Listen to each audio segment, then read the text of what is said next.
দেখেন আমি আপনার দেখাই, এই ফর্মটার নাম হলো ফর্ম ইও। দেখবেন আপনারা ভালো করে দেখতে পারবেন, ফর্ম ইও। এটা হলো রিটার্নিং অফিসাররা না, এটা হলো প্রিসাইডিং অফিসাররা দেন। এটা হলো রেজাল্ট শিট বলে, সবাই দেখতে পাবেন রেজাল্ট শিট। দেখেন এখানে মার্কা আছে, কত ভোট পাইছে।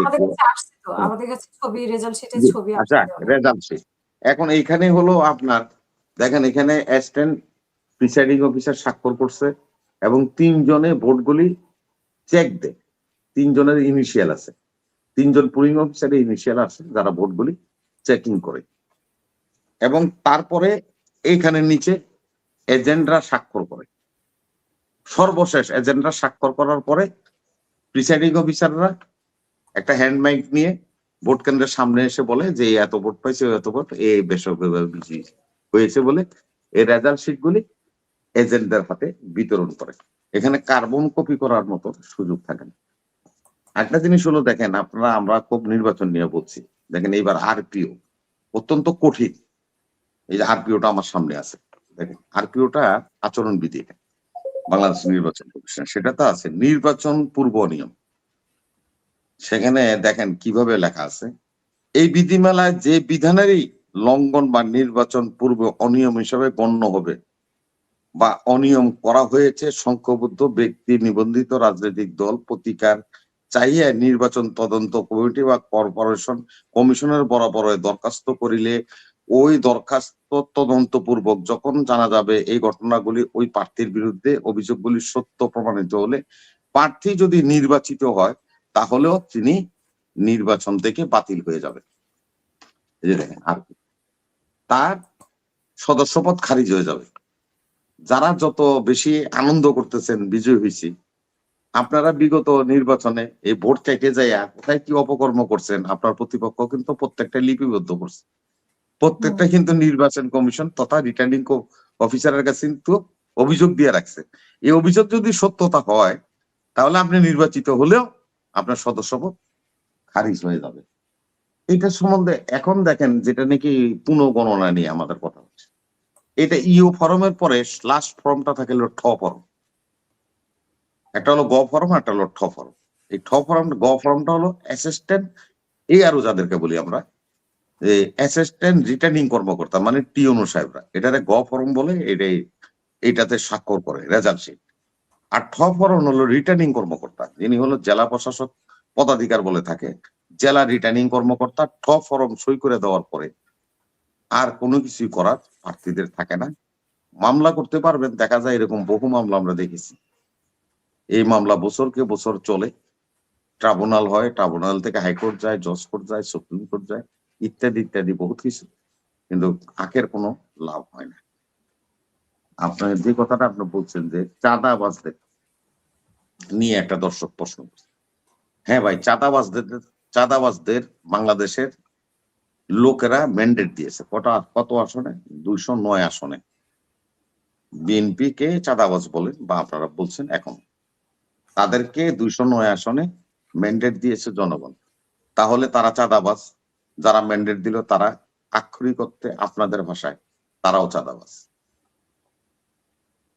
তাহলে মেজরিটি জনসংখ্যা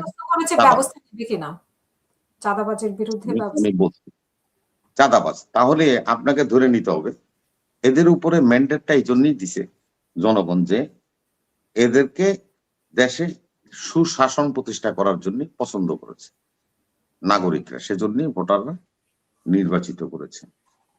আপনারা একটা কথা বলছেন যে প্রবাসীদের নিয়ে একটা কথা, আজকে আমার লজ্জা হয় এখানে বলি, আমাদের যারা আলোচক বিজ্ঞ মানুষ ওনাদেরকে আমি বলতে চাই, দেখেন প্রবাসী কল্যাণ মন্ত্রণালয়টাই বানাইছিল বেগম খালেদা জিয়া। শুধু এইটা না, প্রবাসী কল্যাণ মুক্তিযোদ্ধা যে মন্ত্রণালয় দেখেন এটাও বেগম খালেদা জিয়া বানাইছিল। নারী ও শিশু মন্ত্রণালয় এটাও কিন্তু বেগম মহিলা মন্ত্রণালয়, এটাও কিন্তু বেগম খালেদা জিয়া বানাইছিল। এবং প্রবাসে যে আজকে আপনারা আছেন, ভোট কাকে দিচ্ছেন না দিচ্ছেন এটা আপনার ইচ্ছা, দিতে পারেন, আপনার চুজ। আমি এটা নিয়ে বিতর্ক করতে চাই না, আমি বিতর্ক করতে চাই না। ভোট আপনার ইচ্ছা, আপনার ভোটের অধিকার আছে, আপনি দিবেন। একটা স্মরণ করাই দিতে চাই, এই বাংলাদেশে প্রথম এই বিদেশ যাত্রা শুরু করেছিলেন শহীদ রাষ্ট্রপতি জিয়াউর রহমান, সৌদিতে লোক প্রেরণ করে।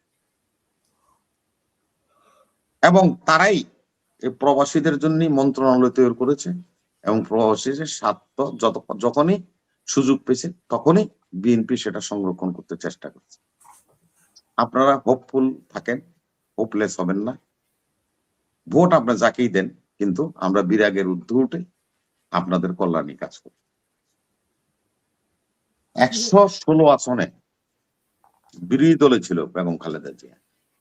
বাংলাদেশের ইতিহাসে এটা সবচেয়ে বড় বিরোধী আসন, 116 আসন।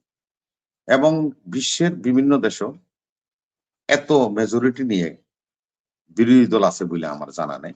ভারতের 550 আসনের দেখেন কংগ্রেসের অবস্থান কি। এখন আমি এটা বলছি পার্সেন্টেজ হিসেবে এটা অনেক উপরে। এই 116 আসনের যিনি নাকি বিরোধী দলে থাকলেন, তিনি কি করলেন? তার ইতিহাসটা কি? বেরেন্ডাও একটা বৃক্ষ, যে দেশে বৃক্ষ থাকে না। যদি শাসনই না থাকে, সুশাসনই না থাকে, 70 জনের বা 30 জনের বা 10 জনের বিরোধী দল কেন? বিরোধী দল না থাকলেও যদি শাসক সুশাসক হয়, তাহলে তো কিছুরই প্রয়োজন নেই। 116 আসন নিয়েও বেগম জিয়া শেখ হাসিনার লোকে কিছুই করতে পারেনি। কিন্তু তার চেয়ে কম আসন থেকেও সরকারের সাথে বার্গেনিং করে দেশের জন্য, রাষ্ট্রের জন্য বিরোধী দলগুলি কাজ করেছে, এমন ইতিহাস ওই দেশে আছে। শেষ করবেন ম্যাম। শেষ করবো কেমনে? আওয়ামী লীগ হলো একটা নিকৃষ্টতম রাজনৈতিক দল, ইতিহাসের সবচেয়ে ডাস্ট ওয়েস্ট যত রকমের বিশেষণ আছে এই বিষয়ে সব লাগানোর পরেও আওয়ামী লীগরে আপনি ভালো কোনো কিছু বলার সুযোগ থাকবে না। এই জন্য আমার নেত্রী বেগম জিয়া বলছিল, গোপালগঞ্জের নামটাই আমি ভুলিয়ে দেব। বেগম খালেদা জিয়ার ছেলের নাম তারেক রহমান। যদি জেনেটিক কোনো পাওয়ার তার মায়ের তার সাথে থাকে, তাহলে অবশ্যই ওই নামটা উনি ভুলিয়ে দিবেন। এটা নিয়ে তর্ক করার কোনো যুক্তি নেই। খালি শুধু সাকি পাস করছে তা না, নূর পাস করেছে, আক্তার করেছে, হাসনাত করেছে, এই প্রজন্মের ছেলেরা অনেকেই পাস করছে। মুক্তিযুদ্ধ নিয়ে যে কথাটা, মুক্তিযোদ্ধারা জামাতে যাচ্ছে কেন? আজকে এখানে সেনাবাহিনীর দুইজন কর্মকর্তা আছে, আমি তাদেরকে বলি, দেশ স্বাধীন হওয়ার পরে এই পর্যন্ত যতগুলি হত্যাকাণ্ড হয়েছে সেনা নিবাস এবং তার বাইরে আদালত, যতগুলি অফিসার মারা গেছে সব মুক্তিযুদ্ধের অফিসার, বীরুত্তম, বীর বিক্রম, বীর প্রতীক। শেখ মুজিবের নামে যে বিচার হয়ে প্রহসন হয়েছে, সেখানে যাদেরকে ফাঁসিতে ঝুলানো হয়েছে, ফারুক, বজলুল হুদা, মাজেদ, এরা সবাই কিন্তু মুক্তিযুদ্ধ অফিসার। আজ পর্যন্ত যদি আপনারা এই 54 বছরে পাকিস্তান ফেরত একজন জেনারেল, পাকিস্তান ফেরত একজন সৈনিক হত্যা হয়েছে, মারা গেছে, কোর্টে বা বিচারে দেখাতে পারবেন না। সেই মুক্তিযোদ্ধারা যদি ভ্রান্ত পথে চলে, নিজের যদি ভ্রষ্টতা হয়, তাহলে তারা যে কোনো দলে যেতে পারে। তাদের দলে যাওয়ার অধিকার আছে, যেতে পারে, আমার তাতে কোনো আপত্তি নেই। তবে মুক্তিযুদ্ধকে নিয়ে যে সমস্ত কথা বলা হয়, সেটা নিয়ে কিন্তু আমাদের আপত্তি আছে। আপত্তি আছে এই জন্যই, পাকিস্তান হয়েছিল বলেই, শুনেন, এই জামাত ইসলাম আজকে খুব বড় বড় কথা বলেন। জামাত ইসলামী হিন্দ 1943 সালে ভারতে জন্ম। শেষ করবেন, আমরা আরেকদিন কথা বলবো বিস্তারিত। না, আরেকদিন বলবেন, এটা শুনে নেন। ভারতে জন্ম হয়েছে, তারা কিন্তু অখণ্ড ভারতের পক্ষে ছিল। অখণ্ড ভারতের, পাকিস্তানের স্বাধীনতা জিন্না লিয়াকত আলীরা চাইলেও, কিন্তু এই জামাত ইসলামী পাকিস্তানের স্বাধীনতা চায়নি। তারা কিন্তু অখণ্ড ভারত চেয়েছে। আবার যখন পাকিস্তান বাক হয়ে আবার একটা নতুন দেশ হলো, আমাদের পতাকা হলো, আমাদের একটা রাষ্ট্র হলো, তখনও কিন্তু এই জামাত ইসলাম পাকিস্তানের পক্ষে ছিল, এই রাষ্ট্রের পক্ষে ছিল। তারা কখনোই কোন সৃষ্টির সাথে সম্পৃক্ত হতে পারেনি। সেহেতু তাদের কাছ থেকে ভালো কিছু আশা করা, জাতির কল্যাণের কাজ করার আশা করা খুবই দুরূহ ব্যাপার। আমি আপনাদেরকে আবারও স্মরণ করিয়ে দিতে চাই, আজকে তারা যেভাবে তাদের বিভিন্ন মিডিয়া এবং আপনাদের এই সমস্ত অনলাইন মিডিয়া, প্রিন্ট মিডিয়া দিয়ে যেভাবে হ্যস্তন্যস্ত মানুষকে করে, এটা অত্যন্ত দুর্ভাগ্যজনক। আমরা এক সময় বাঙালিরা সিনেমা প্রিয় লোক ছিলাম, যাত্রা দেখতাম, ভান্ডারি গান শুনতাম। এক সময় সিনেমা থেকে মুখ ফুরে নিল আমাদের প্রজন্ম। কেন? অশ্লীলতার কারণে ছেলে মেয়ে বউ নিয়ে সিনেমা হলে যাওয়া যায় না। এখন দেখেন ঢাকা শহরের সিনেমা হলগুলি ভেঙে বড় বড় মার্কেট হচ্ছে, শপিং কমপ্লেক্স হচ্ছে। আমাদের যারা নাকি টেলিভিশন চালান, আমাদের যারা নাকি মিডিয়া চালান, যারা নাকি ফেসবুক চালান, কন্টেন্ট করেন, তাদের মুখের ভাষা, যে ভাষায় একে অপরকে তারা নিজেরা জ্যাকব মিল্টন যেভাবে ইলিয়াসকে বলে, আবার শাহেদ আলম যেমন পিনাকি বলে, কি ভাষায় কথা বলে।